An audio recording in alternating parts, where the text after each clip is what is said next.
ESTE News, ang katatapuran ng paglikom ng mga sumat. Ng iba nga sinasaligan, o diyan kamatuuran, ugan kaupayan ng mga katawhan. ESTE News, mga notisya nga tikang newsroom and Eastern Samar News Service. ESTE News. Iniyan mga notisya na hikayhan ESTE News, Huwebes, Abril 4. Mga laray uluhan, ito naton mga sumat, nagpapadayon iton implementasyon iton kanang TESDA Mobile Training Laboratory Program. May ada eksakto nga supplyhin kuryente ito nasod tubtub iton Hunyo, ngan mga taxpayers ginaaghat nga magbayad iton IRA income tax antes iton deadline iton Abril 15.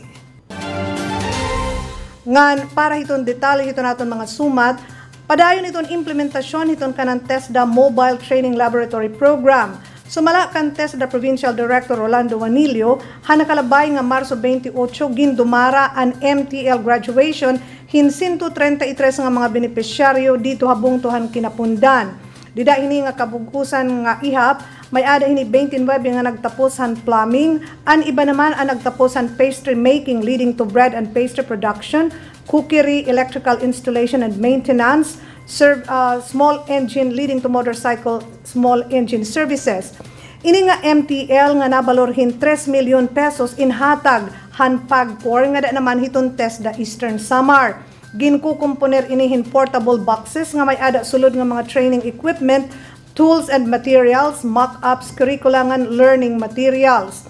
Naglilibot ini ha mga bungto, una nga nakakaghimulos iton mga 4th to 6th class municipalities. Napili ha doon Eastern Samar nga maging benepisyaryohan pagkor dara kay iton aton probinsya in kaupod hiton napulo nga pinakapobre nga mga probinsya dinhiha Pilipinas. Sumala pa kan Director Juanillo haluyo hiton mga limitasyon, hiton rekurso hiton irabuhatan, inabot pa hin upat nga mga munisipyo an na serbisyohan ng MTL. Tikang inihipapad, Maslog, San Policarpo, nga niya na dito naman hakinapundan. Mahinunumduman nga ini nga training programs ang naging papatuman pinaagi iton MTL, iniamo iton food processing, EIM, plumbing, dressmaking, small engine servicing, ngan appliance repair. Andi dito hipapad nga MTL, sobra 160 ang naggraduar, 130 dito ha Maslog, ngan pareho nga ihap dito naman habung tuhan San Policarpo.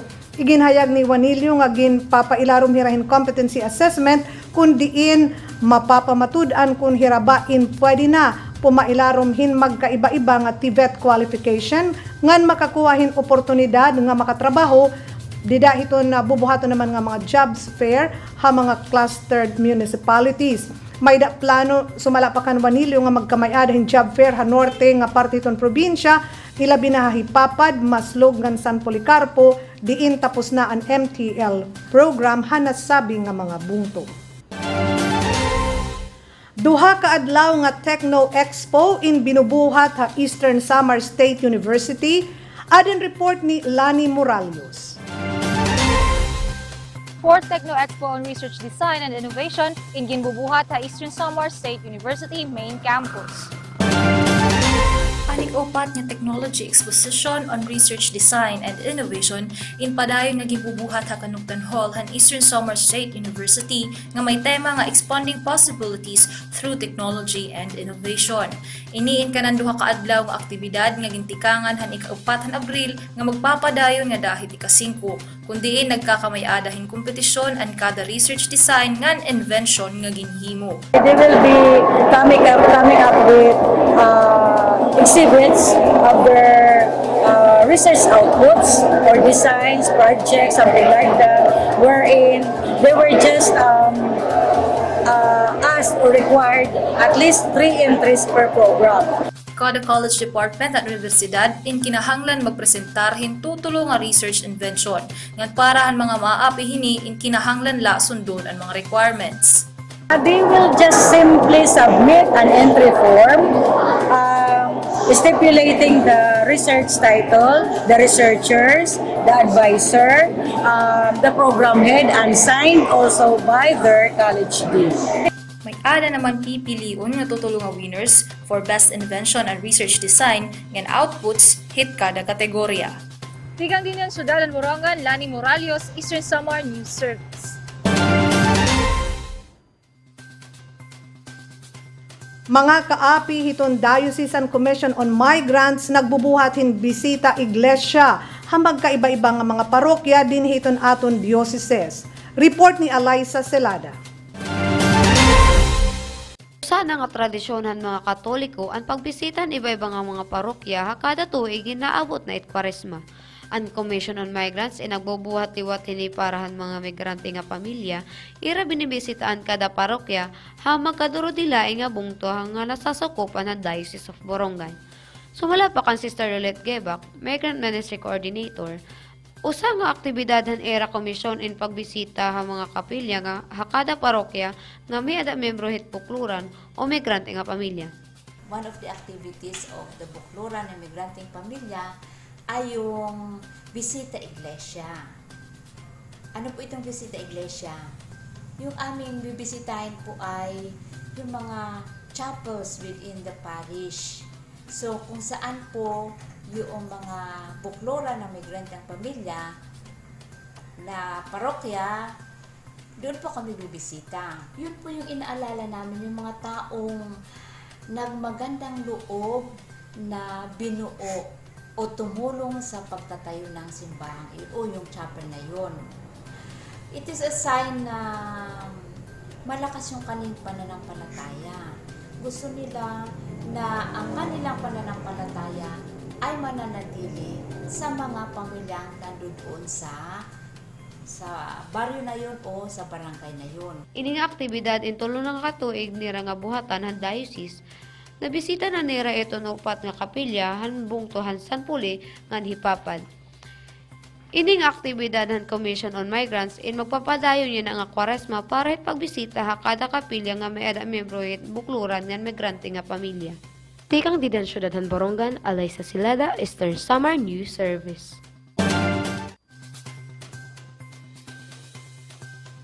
Nga napagpapadayon ito naton mga sumat para mahi-promote iton mga igindadasig nga tourism destinations din ha Eastern Samar, nagdumara hin site assessment ha mga tourism sites ang mga opisyal han Eastern Visayas Tourism Association niyan han Marso 30 ngan 31. Sumalakan Franklin Robedizo hiton Provincial Tourism Office hasakob hin duha ka adlaw ginbisitahan team an pirahan mga iginuundo nga mga lugar. Kaupo dinhi an Bantayan Cliff dito ha Ando Island, Karawisan Beach ha Divinubo, sugad man gihapon an Gindoyanan Cove, sugad man gihapon an Kanhugas Nature Park ngan damo pa nga iba. Sumala pa gihapon kan Mr. Rubedizo upodhan mga ginbisita amo an Minasangay Marine Eco Park ha Balangkayan ngan an Hilangagan Beach Resort din hinaman gihapon ha Punta Maria syudad hiton Borongan. Panuyuhan na sabi nga pagbisita in mahibaruan ti kang hiton mga tourism stakeholders iton Eastern Visayas. Sugad nga tourism operators kung ano pa ang ginkikinahanglan agud hirain mabuligan para ma-promote iton mga tourism destinations din hiha Eastern Samar. Ginpapahinumdom hiton Provincial Health Office iton publiko nga maging responsable ha pag-ataman hiton ira mga hayop. Ini usa hiton mga palanat nga hangyo kasumpay ha nahuhuman pala nga Rabies Awareness Month niyan ha nakalabay nga Marso. Sumala kan Edna Tumandaw iton kanan PHO Rabies Human Side Coordinator didalahan siyahan nga quarter hini nga tuig may ada na kumpirmado nga namatay nga tawo darahin rabies didto ini habungtuhan kan avid. Makababaraka ini dara kay niyan han 2017 ngan 2018 may ada daman tag-usa nga kasuhin pagkamatay dara hiton rabies. Kasumpay hini hira na mismo ito nakadto mga barangay para maghatag impormasyon ha mga tawo pinaagi hiton makiisa sa barangayan kontra rabies maging responsableng pet owner. Tuyo hini nga maedukar iton mga tawo bahin hiton kaimportante hiton anti-rabies nga bakuna labi na hiton mga ayam. Base hiton datos, 99% hiton rabies infections inagtitikang hiton mga ayam. Ginkukonsiderar na nga usa nga public health problem dara kay kun makitaan na hin sintomas hin rabies in usa nga tawo nga gintukob hin ayam sigurado nga mamamatay ini sumalakan mistuman daw. Makasusubula dara kay waray na libre nga bakuna para hiton mga tawo dida hiton mga animal bite centers dinhi aton probinsya. Iniindara hiton pagkaubos hiton supply hiton Department of Health, daradaman hiton paghabubo hiton supply dito hiton international market. Darahini ira ginaagat iton mga barangay officials nga magpasahin mga ordinansa para igdiri iton mga ayam dida iton mga kakalsadahan. Base naman iton ira monitoring, habubo iton implementasyon iton mga local government units iton anti-rabies law. Haluyo hini nga mga problema, naglalaom iton Department of Health nga madideklarar nga rabies-free iton probinsya iton Sinarangan, Samar pag-abot iton tuig 2030. Magpapadayon ito naton mga notisya kataliwan dahin mga pahinundo.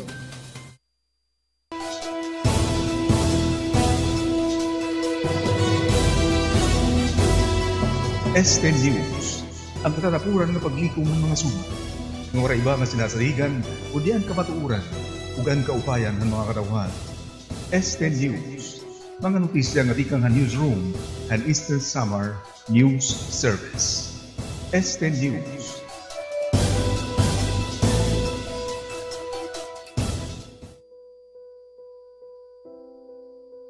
Magandang araw. Ako po si Angelo Saludo. I'm a Couples for Christ missionary. And welcome to Visita Iglesia. Nung maliit pa ako, mahilig talaga ako sa chocolate tsaka apples. So, every time my tatay, actually my grandfather, would come home from the city, I'm always excited kasi may dala siyang apple.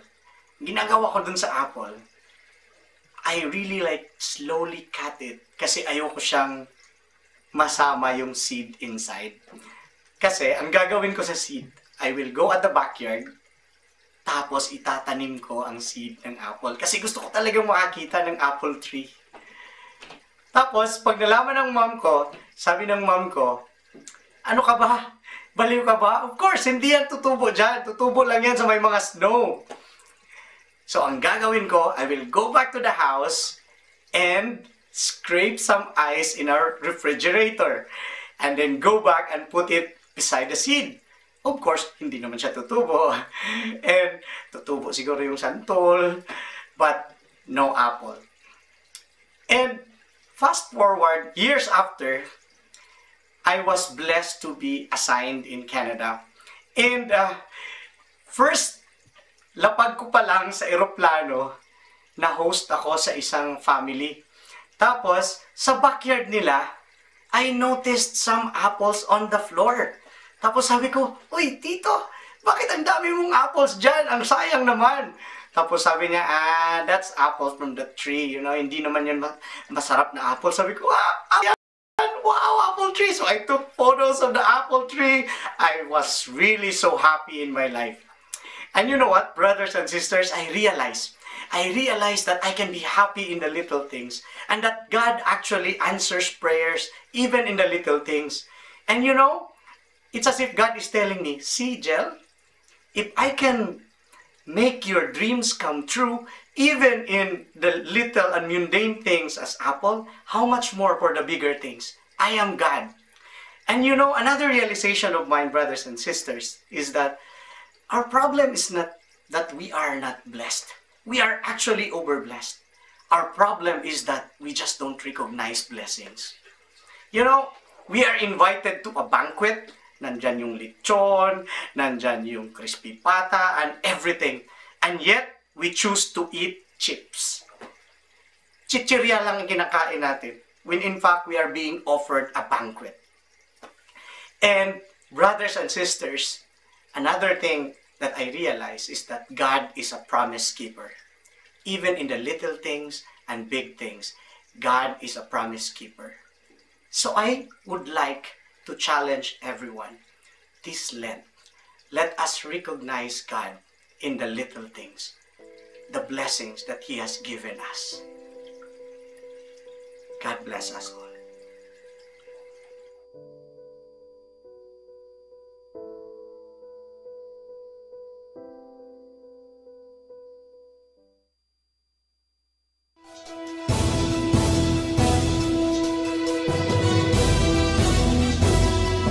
ESTE News, ang katatapuran ng paglikom ng mga sumat. Ng iba nga sinasaligan o diyan kamatuuran, ugan kaupayan ng mga katawhan. ESTE News, mga notisya nga di kang newsroom and Eastern Samar News Service. ESTE News.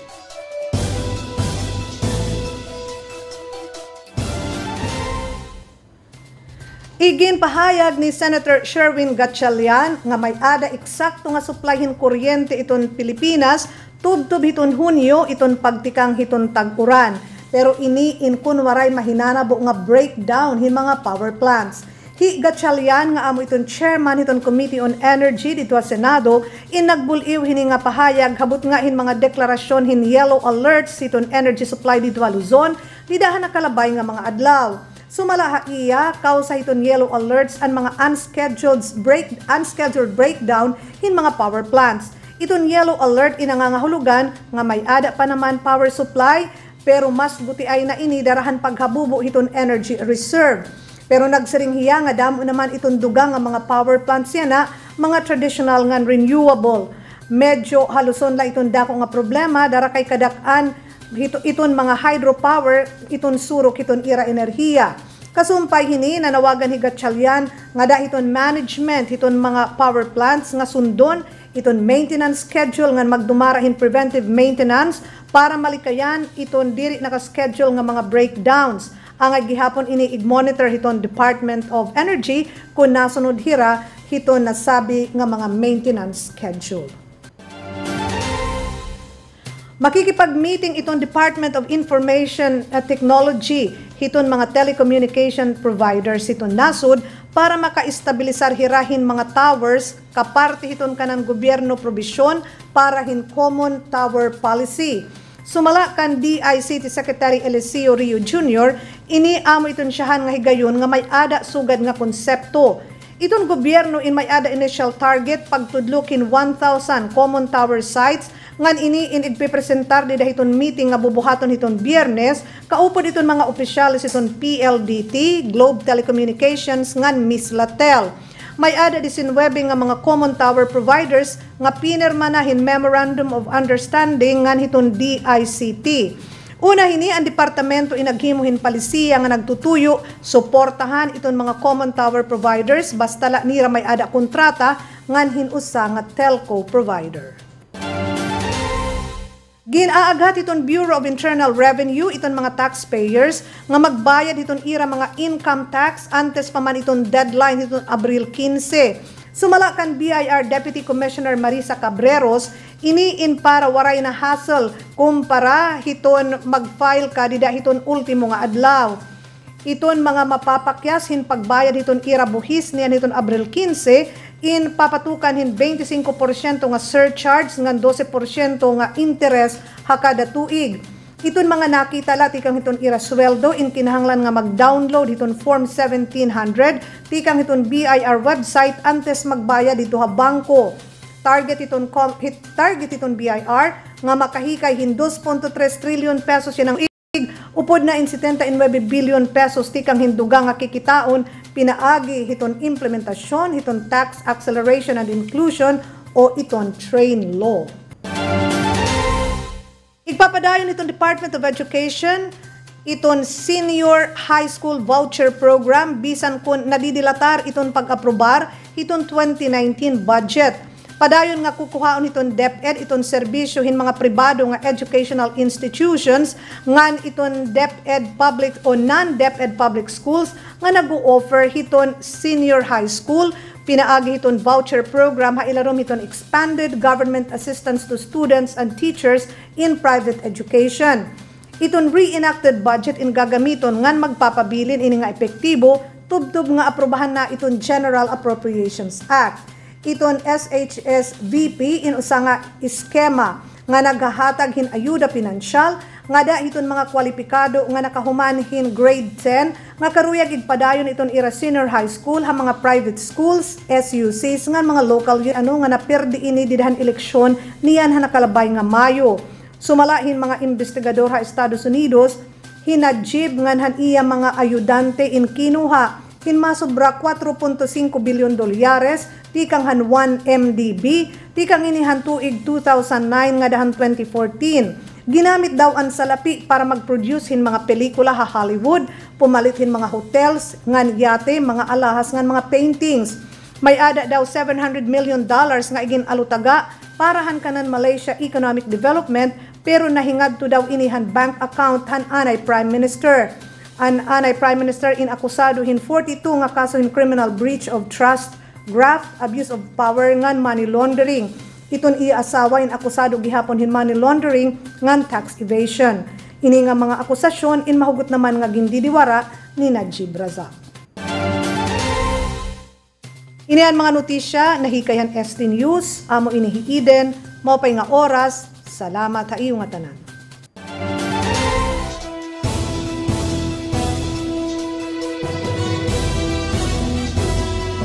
ESTE News, ang katatapuran ng paglikom ng mga sumat.